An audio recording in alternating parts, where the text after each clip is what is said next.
नमस्कार दोस्तों, एक नई लर्निंग के साथ हाजिर हूं और आज के इस बिजनेस एंड फाइनेंस लर्निंग में जिस कंपनी विशेष को लेकर के हम लोग चर्चा करेंगे, वहां ये देखा गया कि जब मार्केट की रेस में जहां लगातार इंडियन मार्केट में एफआईआई की बिकवाली देखने को मिली थी, वहीं पे पिछले कुछ ट्रेडिंग सेशन की हम बात करें तो मार्केट में इनकी स्टॉक में जो पॉइंट था, स्टॉक की डिमांड थी, वो रिवर्सल की तरफ था। अर्थात आपस में दोनों कनेक्शंस नहीं दर्ज करती है। जहां लगातार मार्केट में बिकवाली था, वहां पे इनमें खरीदारी का मौका देखने को मिला और थोड़ा बहुत इसमें बिकवाली का प्रेशर्स भी रहा है। यदि पिछले हम एक सप्ताह की चार्ट की ही बात करें, केबल और केबल, तो मार्केट की रेस में इसमें अच्छी खासी पार्सली प्रॉफिट बुकिंग हुआ और बाद में इसमें ट्रेंडिंग प्रॉफिट बुकिंग की तरफ इशारा करती देखी गई। सोचिए मार्केट यहाँ से जब मार्केट अप डाउन की सिचुएशन हुई, ओपन होने के बाद मार्केट कितनी पुल बैक हुआ, लेकिन मार्केट स्टेबल नहीं हुआ इस प्राइस को। क्या कहती है कंपनी को लेकर के, कंपनी की बिजनेस मॉडल को लेकर, जिसका नाम है डेक्कन सीमेंट लिमिटेड। कंपनी जैसे नाम से पता चलता है सीमेंट इंडस्ट्री से जुड़ी हुई कंपनियां हैं।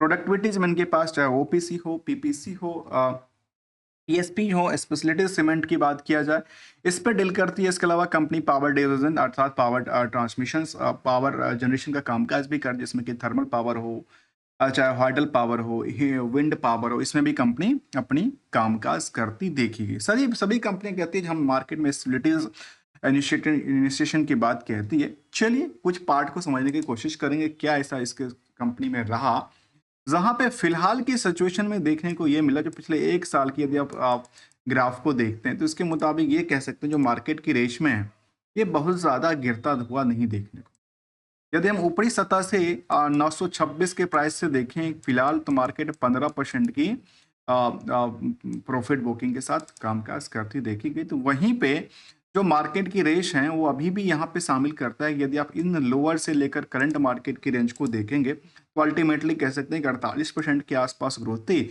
और यहाँ से लेकर के यहाँ तक देखा है तो करीब के 75% के आसपास ग्रो लेवल दर्ज करती देखी गई। जबकि कंपनी का यदि बुक वैल्यू के मुताबिक देखा जाए तो 153% की रैली थी। इंट्रिंसिक वैल्यू के मुताबिक देखा है तो 550% की रैली थी। इंडस्ट्रियल के पी के मुताबिक स्टॉक का जो पी है वो आज भी ओवर वेटेज है, पर नेट इनकम मार्जिन बिल्कुल 0/0 पे बैठी हुई। जो प्रमोटर कंट्रोल है 56% की है। डिविडेंड का पे इनकम रहा है। आरओई आरओसी की आंकड़ा बहुत ज्यादा रिटर्न तो नहीं क्रिएट करती है। 1000 करोड़ की मार्केट कैप वाली कंपनी है। जो कंपनी की डिविडेंड का सवाल है, ये एक रेगुलर इनकम के तौर पे साल दर साल कंपनी देती रही है। जहां पे यदि 20 देखा जाए, 20, 21, 22, 23, 24 में लगातार, चाहे वो ₹2 हो, चाहे वो ₹3 हो, चाहे वो ₹5 हो, इस तरह से लगातार डिविडेंड की पॉइंट आउट व्यू से देती रही। रिजल्ट का डेटा क्या कहती है इसको लेकर के, यदि हम डेटा को देखते हैं तो कंपनी का जो मार्केट की फाइनेंशियल परफॉर्मेंस ट्रेंड है वो दिसंबर टू दिसंबर में मार्केट में क्या हुई, एक लंबी गिरावट दर्ज की। जब मार्केट में इनका लंबी गिरावट दर्ज किया तो फिर आप अवलोकन करके देखिए तो फिर मार्केट में इसकी रेस कैसे शामिल कैसे हुआ। जो मार्केट में एक लंबी पुलबैक आई, इसके प्रति कारण क्या था? क्या रिजल्ट से पहले जो है हम लोग कहते हैं कि कानो कान खबर होना, क्या किसी को कानो कान खबर थी? इसलिए तो मार्केट वहां से लगातार मूवमेंट क्रिएट कर रही थी। जैसे रिजल्ट आया उसके बाद हो सकता है मार्केट में, क्योंकि रिजल्ट तो नेगेटिव था, तो रिजल्ट के वजह से नेगेटिव की वजह से, क्योंकि दोनों तरफ से सेंटीमेंट क्रिएट करता है। मार्केट में वो बुल है जिनके पास मुट्ठी गर्म है, और मुट्ठी पता है, मुट्ठी अर्थात जिनके पास पैसे ज्यादा हैं वही मार्केट की बुल है। और यहाँ पे देखा गया ऑपरेटिंग प्रॉफिट मार्जिन में गिरावट थी, तो नेट प्रॉफिट मार्जिन में देखा गया कि नेट प्रॉफिट में भी लंबी गिरावट देखा गया। जहाँ पे सोचिए 15 करोड़ तक टर्नओवर और प्रॉफिट कमाती थी कंपनी, सेविंग करती थी, वहां घट के करोड़ों से नीचे आ गई, तो ये एक इनके लिए समस्या बन गई। ईयरली बेसिस पे देखा गया कि इनका जो ट्रेंड था वो डाउन ट्रेंड हो गई, प्रॉफिट का ट्रेंड अब डाउन ट्रेंड हो गया। स्टॉक प्राइस सीजीआर में 27% की ग्रोथ लेवल दर्ज करती है। रिटर्न ऑन इक्विटी को लेकर देखा जाए तो करीब 7% रहा है पिछले कुछ सालों के डेटा, लास्ट सालों के डेटा रेश को लेकर के। पीयर से यदि कंपेयर करेंगे तो चेस्मे की डालमिया भारत होगा, द डेमको सीमेंट होगा, इंडिया सीमेंट होगा, ओरिएंट सीमेंट है, सागर सीमेंट है, काफी सारी कंपनी शामिल है। लेकिन केवल और केवल फंडामेंटल ही नहीं, यदि हम मार्केट की परफॉर्मेंस भी लेवल को देखते हैं लास्ट 1 सालों की को लेकर के, तो यहाँ पे दर्ज सीधा सीधा दर्ज करती देखी गई कि शायद यहाँ पे एक बहुत बड़ी गेम चेंज हुआ। ये कह सकते हैं कि गेम क्रिएट किया गया। तो मार्केट में एक लंबी डिमांड बनी और जिन लोगों ने इस पे आकर के सेंटीमेंट पे लिया, उनके लिए तो वो चिंता का विषय बन गया और मार्केट में ये सब चीजें चलती रहती है। एक तरफ लोग एकदम खरीदारी के रेस में रहते हैं, दूसरी तरफ लोग बिकवाली के रेस में शामिल होते हैं। यहाँ पे देखा कि ऑलमोस्ट यदि सभी कंपनियों के आधार पे देखा जाए तो डिकन सीमेंट 26% की रैली क्रिएट करता है, जबकि डालमिया भारत हो, जेके सीमेंट हो, अल्ट्राटेक सीमेंट हो, श्री सीमेंट जैसे कंपनी में नॉमिनल से लेकर के 17% तक कुछ कंपनियों में गिरावट थी। तो ये आंकड़ा यदि हम चर्चा करें कि पिछले 1 साल में, तो इसमें भी गिरावट रही है, लेकिन ऊपरी सतह से गिरावट काफी कम रहा है। जहां 6 महीने से लगातार एफआईडीआई बिकवाली खरीदने का सिलसिला जारी है, तो वहां पे इनका भी जो नंबर है अभी डिकन सीमेंट सबसे टॉप पे आज भी बनता देखा गया, एक जो पुराने ट्रेंड के मुताबिक की बात। यदि हम मार्केट की इनकी डिमांड को लेकर देखा जाए तो आज भी ये ओवर वेटेज की श्रेणी में आता है, ओवर वैल्यूड की श्रेणी में आता है। इसके अलावा यदि नेट इनकम मार्जिन की तरफ देखा जाए तो कंपनी में नेट इनकम मार्जिन बिल्कुल नहीं है, नील बट्टा नील पड़ा हुआ है। तो निवेशकों का इंटरेस्ट कहता है कि 12-13 हजार आसपास निवेशक हैं। और जो यदि देखा जाए उसमें राइट इशू थोड़े दिन पहले आई थी, लेकिन फिलहाल यहाँ पे जिक्र करती है कि 56% की होल्डिंग इनके पास है। इसके पास प्रोमोटर के पास, और रेस्ट की बात किया तो एफआई के पास होल्डिंग है, डीआई का कोई इसमें हिस्सेदारी नहीं है। आम निवेशकों के पास जो पैसे लगे हैं 31% से ज्यादा लगा है, जिसको कटने के लिए बकरा बनाया जा सकता है आसानी से, वैसा जिक्र करता है। अब मार्केट को लेकर की कुछ चर्चा किया जाए तो इसको ये जिक्र करता है कि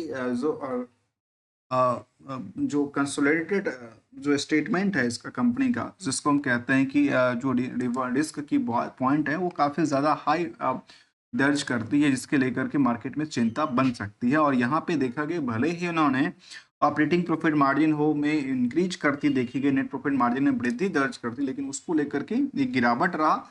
और यदि कंपेयर करते हैं सेंसेक्स के पॉइंट ऑफ व्यू से, तो यहाँ पे देखा गया कि लगातार इनकी स्टॉक में डिमांड रही है। समझ ही नहीं आया इनके डिमांड के प्रति रीजंस क्या था, क्योंकि देखिए यदि कंपनी का सेल्स जो है वो लगातार टूटती देखी गई यहाँ पे, जबकि कंपनी मार्च में 223 करोड़ था, उसके बाद लगातार जून में, सितंबर में, दिसंबर में टूटती देखी गई। तो क्या मार्च में ज्यादा आती है? यदि इसी को अवलोकन करें तो यहाँ पे तो ऐसा नहीं था, 195 से 100 ये हुआ और इसके बाद दिसंबर में पुल बैक हो गया। तो यहाँ पे इस हिसाब से कामकाज तो यहाँ पे देखने को मिला नहीं। तो ये एक इनकी क्या कह सकते हैं, जो मार्केट में कुछ ऐसी कानो कान खबर थी जिसको लेकर के मार्केट में होती है।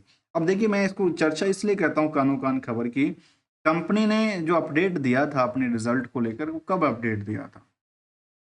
यदि यहाँ पे देखा जाए तो कंपनी ने रिजल्ट को लेकर ऐसा कोई अपडेट तो फिलहाल नहीं है 24 अप्रैल के, अब 24 फरवरी के आसपास। लेकिन जो मार्केट में रेस में शामिल हुआ था ये हुआ था करीब 19 फरवरी के आसपास, या 19 फरवरी को इसका रिजल्ट आया था या उसके आसपास की यदि बात करें, एक नज़र डालते हैं इनके उन पार्ट को, तो 11 के बाद इनका जो अपडेट निकल के आया था क्वालिफिकेशन शॉर्ट को लेकर, 11 तारीख को इनका फाइनेंशियल रिजल्ट आया था।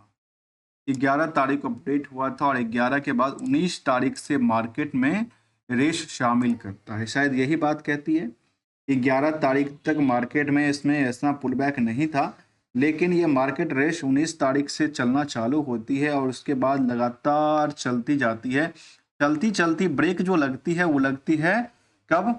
24 तारीख को। मतलब एक सप्ताह लगातार रेस में चलती है, फिर इसमें ब्रेक लग जाती है और ये ब्रेक लगने के बाद यहाँ पे स्थिरता नहीं बना पाती है, लगातार बिकवाली का प्रेशर भी। अक्सर क्वेश्चन होता है कि सर टारगेट क्या है, एशल क्या है? दोस्तों देखिए टारगेट का लेकर ये देखा जाता है कि अपनी खुद की कमाई कहाँ पे होती है वहां पे प्रॉफिट को निकालना चाहिए। तभी तो कोई यहाँ पे पार्सली प्रॉफिट बुकिंग कर रहा है ना, जो कोई बेच रहा है वो अपनी प्रॉफिट लेके तो बेच रहा है, और जो कोई ले रहा है वो तो इस एक्सपेक्टेशन से ले रहा है कि शायद यहाँ मार्केट बढ़ेगा। लेकिन इनको पता है जो शायद मार्केट यहाँ पे टूटेगा, क्यों? क्योंकि इनके जो उनको पॉइंट था वो उन्होंने हाई रेंज में आकर बिकवाली किया। अब कोई खरीदने वाले थे वो तो ले लिया, अब खरीदने की रेस में उन्होंने एक ही बार में डिस्काउंट पे सेल आउट किया, तो फिर मार्केट में रेस में क्या हुआ, दबदबा सा गिरता देखा गया।